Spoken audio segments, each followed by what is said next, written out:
Trainer Kenny McPeak and his champion horses are now a part of Morningline. With Morningline, I don't just watch the race, I invest in champions. Buy, sell, trade, anytime. Morningline, own the game.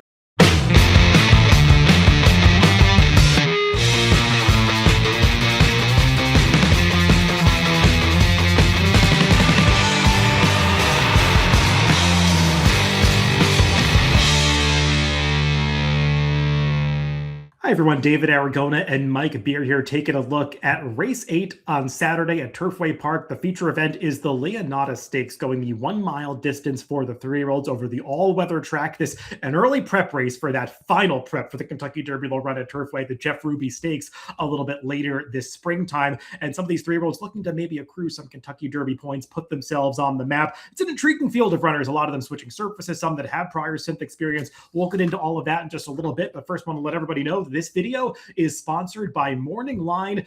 Morningline is a private SEC-regulated marketplace where approved participants can trade licensed interest in racing's biggest stars like Torpedo Anna and Kentucky Derby hopeful Blackout Time. Be part of championship bloodlines. Visit morningline.io. Buy, sell, trade, own the game. Mike, I said it was an interesting group of runners coming in from multiple directions. And as we take a look at this field, I mean, we've got a horse that's coming out of the Breeders' Cup Juvenile Turf that I guess leads this field, could be the favorite. The number 9 Street Beast has some questions to answer trying synthetic here. We've got some horses that have run well on dirt, like the number 7 I Did coming out of the Remsen, and then some horses that have run well on the turf, full effort, stepping up for Brad Cox. A horse just towards the inside like Great White and Reb 5, who ran well at Turfway in recent starts. So it's an intriguing race to handicap, and not really sure which one of these horses is going to be ready to go the mile on all weather on Saturday. Yeah, I mean, surface is certainly a question, at least for, I mean, 2 of the horses that I think are going to be the ones considered the horses to beat are the 5 and the 9, and they've never run on this surface before. And then you do have some horses who have handled this surface, and they've handled it just fine. And I'm looking at the horses drawn in post 1 and 2 here, but they're both, stretching out in distance for the first time. Let's take a look at the Timeform US pace projector for this race to see how some of those stretch outs might be placed in the early stages. And Mike, I mean, I guess the number 1 Great White kind of has to go forward if he breaks a little better this time, because he wasn't the quickest out of the gate on debut, but that was a 6 furlong race where he was relatively forward. So if he breaks better from the rail this time, they probably will just want to go forward with him. But there are others right to his outside that have plenty of early speed. The number 2 Reb 5, the number 3 Valiant, he can be forward. The number 4 Brazilian Conexão, he's another horse that has the speed to get forward if he handles the synth in this race. And I'm not sure what they're going to do with Street Beast, who drew the far outside post, but he has plenty of tactical speed. Yeah, he's got speed. I won't be surprised when they come out, at least going forward, looking for position in this race. Yeah, Reb 5, the 2, this is a great post for him. He's been really handy in his races. They have not tried to make the lead with him, but it felt like in each of his last 2 starts, if he wanted to be on the lead, he certainly could have been there. They just didn't go for it. Valiant, way better post for him this time. It felt like he was compromised by that post position last time, and he's not in this spot, so he could go forward in here. It'll be interesting to see how this plays out early. Let's go through this field from the rail out, beginning with the number 1 Great White. And Mike, when I watched the replay of this horse's debut, I can see why they named him Great White. Great White, known as one of the largest sharks in the shark family, and Great White, the horse, he is a gigantic thoroughbred. I mean, he just towered over his competition from a physical stature standpoint when you watch that debut race, but he also ran really well. I mean, he didn't break that sharply. He advanced very willingly outside of horses around the far turn. And once he took over in the stretch, Mike, I don't know how you felt about it. It looked to me like he was idling a little bit. And once they really got into him, he kind of kicked on again across the wire, galloped out strongly. So all of that says to me, longer should be better for this horse. I am a little worried about how much pressure he might take if they go forward from the inside, but this horse is pretty good. Yeah, I agree. I noted the same thing about his debut there, where, listen, he didn't break right in the race, and then he did get bumped. After he sort of broke his up, so he got bumped, and it sort of took him out of position. But this horse made an early move in that race to get going, and then he just kept going all around the turn, all through the stretch of that race. And I noted the same thing. It just felt like there was more to come for this horse as they got past the wire, and I think stretching out is going to be fine for him. And the trip will obviously have a lot to say about how well he runs in here, but this, if nothing else, this is a great post position for this horse to break from. If he gets out of the gate cleanly, doesn't have to go to the lead. He showed that he's comfortable sitting off of horses in his debut. This is a great post for this horse. As Mike noted earlier, the number 2, Reb 5, is another stretch out in this race. He sprinted the first 3 starts of his career, so he'll be trying to go longer, around 2 turns in his 4th attempt. And Mike, this is a horse that broke his maiden second time out at Woodbine. It was a solid effort. He was kind of hanging on his left lead through much of the stretch of that race, but did draw off impressively. And then last time out, they tried to switch to Turfway. He actually handled that transition from the Woodbine synth to the Turfway synth pretty well, which not all horses are able to do. But he got there at the top of the stretch, and to me, he just kind of flattened out a little bit in the final 8th of a mile, and that doesn't give me a ton of confidence for this further stretch out in distance. That's the main thing I'm worried about too, because you're right. He won his maiden win two back. He won that race so easily, but he didn't change leads in the stretch. Make of that what you will. He didn't really have an issue with it last time. And he did. I'm with you. He had a shot at that race. The winner was a big favorite for Wesley Ward, who just got absolutely loose on the lead early in that race. And this horse did, if nothing else, I don't know how much of an excuse you want to give him for that, but they took him in hand at the start. He got shuffled back early in that race to last as the winner was just absolutely loose on the lead. Then he had to make the move, and then he couldn't quite get to that horse. I still thought he was only second best, David, but I thought he ran fine in there. I'm worried about how far he wants to go. But I think he stacks up, as far as talent goes, I think he stacks up really well with these horses. The number 3, Valiant, is another horse that showed he can handle the Turfway Park synthetic when he won a first level allowance race, going the same 1 mile distance in early December. And Mike, I thought it was a pretty solid effort because while he might not have been beating a field that was quite as strong as this one, I mean, he was hung wide around both turns. I mean, he was 3 wide with no cover early, had to advance down the backstretch again, never getting cover, and got to the lead. Looked like he might be vulnerable to closers, but just kept staying on all the way to the wire. Visually, I didn't love that he was hanging on his left lead for almost the entire stretch run. Another horse that still looks like he's a bit of a work in progress from the standpoint of just running straight and putting it all together and having his mind focused on business. But he is one of these Brad Cox horses that didn't come right out of the gate in his first start as a finished product. He's improved in every start of his career. So maybe there's going to be another step forward here. Yeah, that's exactly how I looked at him, David. I don't want to add too much to it. I just think this horse ran. It may not look like he improved a lot last time. I think he did. That's not an easy trip that this horse pulled in that race. And he got the job done. You know, in a lot of ways, when I was looking at this race, I feel like Brad's other horse in here is actually the horse to beat. But I'm not sleeping on this horse. I think this horse is better than he looks on paper.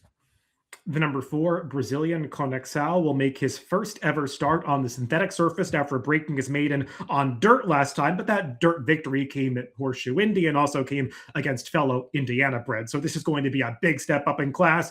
He did run the best race of his life when he finally stretched out in distance last time out, Mike, but he still comes in with a lot to prove. Yeah, you want to tell me that stretching out in distance, made all the difference for this horse? That's what he was waiting to do when he really jumped forward.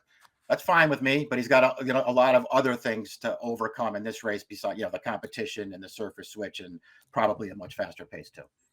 The number 5, Full Effort. This is that other Brad Cox trainee that Mike was referencing earlier, who probably will be a shorter price than his stablemate, just given the fact that he's run some faster speed figures on the turf recently, and he's won 2 in a row. That maiden victory at Kentucky Downs, I like the way that he kind of found an extra gear in the final 8th of a mile to go and get the winner, who looked totally loose and on his way to victory in the stretch of that race. And then last time out, we'll take a look at the stretch run of his allowance win at Keeneland, where he was just superior to this field. I mean, he made this very wide run around the far turn, comes into the stretch. You could see he's still a little green. He's lugging inside of that tiring leader, but once he sees daylight, he just powers away from this field. And you'll watch the stretch here. He's still a little bit unprofessional with the lead changes here. He hops to his left lead, then back to his right lead. So, I mean, he still doesn't totally have his mind on business, but this horse has talent. The big question, Mike, is the surface switch from turf to synthetic. Generally, this move does work. And when I look at his pedigree, I see enough just general surface versatility to give me confidence. I mean, he's by Liam's Map, who can sire horses on both surfaces. And on the dam side, I mean, his dam handled dirt, and he's a half brother to Power Squeeze, who was a grade 1 winner in the Alabama on dirt. So the fact that there's dirt and turf pedigree says that hopefully Sid will be fine. Yeah, I agree. I mean, listen, I try not to read too much into these surface switches, especially with a horse like him whose pedigree suggests it's going to be fine, and he's already run well on turf. Anyway, the only reason that stuff will come into play is when they're going to ask you to take a really short price on a horse who switches over. Then they're probably going to ask you to do that here. But I just think he's the horse to beat. I loved his last race, even though he was still goofing off in there, whatever he was doing. He was so good in there. He was so good 2 starts back. And even the race before that, I mean, he was going to win that race at Ellis 3 starts back. He got into all kinds of trouble in that race, or else he was going to win. This horse, he's good anyway. He's getting better every time Brad sends him out there. I think he's the horse to beat in this race. The number 6, No Joke Joe, is another horse that's coming off a victory against allowance competition, and he actually achieved his over this Turfway Park synthetic course, so at least you know that he handles the synth. I just didn't love the field he was beating there, Mike. I mean, the runner-up was a 42-1 shot, who I think was coming off a victory in a $20,000 maiden claiming race, and No Joke Joe got a great trip into that race and looked like he was going to win for fun at the top of the stretch, and then it got really close. He had to battle for it, and he's going to be facing a much tougher field here. Yeah, didn't like his last win either. It's just more game than anything else after a really good trip, and this is just obviously a way tougher spot. The number 7, I Did, will be trying this surface for the first time. Unlike Full Effort, though, he'll be switching from dirt to synthetic, not turf to synthetic. And that move doesn't always work quite as well, but horses can handle it. And this horse, he does have a pretty versatile pedigree. He is a by Curlin. He's a half to Sweet Loretta, who was more of a dirt horse. So we'll see how the synthetic works out. Mike, I thought this horse ran well in the Street Sense 2 back, where he was just wide around both turns and lost significant ground in that race. The Remsen last time, he got a good trip, saving ground, couldn't really produce a finish in the stretch. And that performance in particular, as well as the Street Sense, makes me wonder if maybe going beyond a mile is just a little too far for him. So I do like him turning back a bit. I agree. And I'm trying not to be too hard on to David for the Remsen last time, because I liked his maiden win a lot. And like you, I thought his effort in the Street Sense is way better than it might look on paper. Listen, his Remsen wasn't great. I will say this, and I think this is a pretty good field that he lands in here. It's not as good as the Remsen. The Remsen was a really good race. And I just feel like this horse got in a little bit over his head. I don't think he's over his head here, but you do have, the surface question to answer as well. I don't know, man. I don't love betting horses going from dirt to synthetic, but if this horse gets overlooked in the wagering, I'll probably try to use him somewhere because I'm a fan of his. I think he's actually pretty good. The number 8, Jutland, he finished second in that allowance race back in early December behind Valiant, that Brad Cox training that we already talked about. And Mike, looking at him on paper is kind of a reminder that you want to watch replays if you have access to them at Turfway and not just rely on the chart comments, because wide run, good effort. I don't know what wide run the chart caller was seeing. This horse was on the rail around the far turn before slightly angling out, but actually was rallying inside of Valiant in the late stages of that race. I just thought that, he had a look at it. He finished off the race decently. I want to see a little more progression than we're getting from this horse going back to last summer, where it looked like he had some potential, in that Kitten's Joy. I thought he ran second pretty well. And then the Laurel Futurity, he finished well after having a little bit of trouble, but he just hasn't really taken those speed figure steps forward that I wanted to see since then. I'm with you on that, on all that stuff. Yeah. And it's just, listen, I feel like sometimes like one of the bigger mistakes that you can make is just sort of isolating one race at a horse's PPs and like just sort of focusing on it. And that maybe is what you and I are doing, because I'm with you. The race last time, there's just no way going back and watching that race that I'm taking this horse over Valiant. To me, Valiant ran way better than this horse did last time. And I see no reason why it'll be any different in here. But this horse did have some potential early on. He ran some really nice races on the grass. And Mike, probably the biggest question that we have to answer in handicapping this race is what to do with the number 9 Street Beast, who will be trying the surface for the first time. But I mean, he's supposed to be just fine getting on the synthetic. I mean, he's by more of a dirt sire in Street Sense, and he's got, synthetic pedigree on the bottom side. So I'm not going to worry about the surface too much with him. But he is coming off a significant layoff, going all the way back to the Breeders' Cup Juvenile Turf at the end of October. And we'll take a look at the stretch run of that race, because he actually ran it really well. Took a little bit of money to go off a 10-1 in there into the teeth of the heavy favorite Gestad, who won the race. Stark contrast to his second. I mean, he came back to win subsequently in Southern California, kind of validating the form of that Breeders' Cup. And Street Beast, I mean, he makes this move at the top of the stretch to share the lead before getting swallowed up by that heavy favorite, as well as some others in the late stages. But it was a really good effort. And then you go back to the 2 races at Kentucky Downs that he both won, including that lucrative Juvenile Mile, where he drew off from an overmatched field to win by 7 lengths, proving that he can get distance on that occasion. This horse is talented, but then I scroll down and look at the work tab, Mike.